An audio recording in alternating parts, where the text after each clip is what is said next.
Next 9 news में आपका बहुत बहुत स्वागत है। मैं हूं आपके साथ अबरारुल हक रहमानी। मायावती उत्तर प्रदेश की सियासत में काफ़ी बड़ा चेहरा है, लेकिन उसके बावजूद भी जिस तरीके से उन्होंने इस समय खामोशी अख्तियार कर रखी है, उससे कई सारे सवाल भी जन्म लेते हैं। उत्तर प्रदेश में हुए विधानसभा चुनाव के बाद से ही लगातार वो कहीं ना कहीं सक्रिय राजनीति से बहुत दूर चली गई है और उनके बयानात भी अब आने कम हो गए।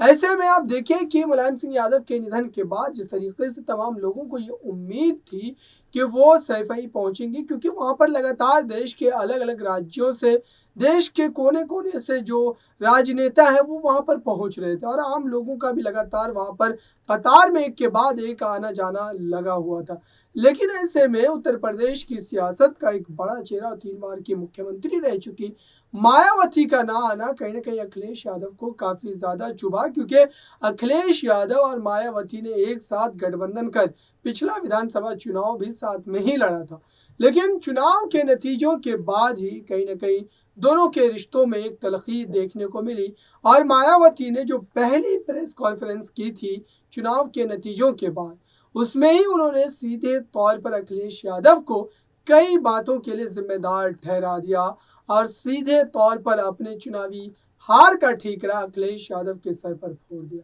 दरअसल उनकी दिक्कत ये थी कि उन्होंने सीधे तौर पर यह आरोप लगाया कि जिस तरीके से प्रत्याशियों की अदला बदली की गई थी बहुत सारी सीटों पर, उन सीटों पर जहां पर दलित वोटर्स ज़्यादा संख्या में थे और यादव वोटर्स कम थे,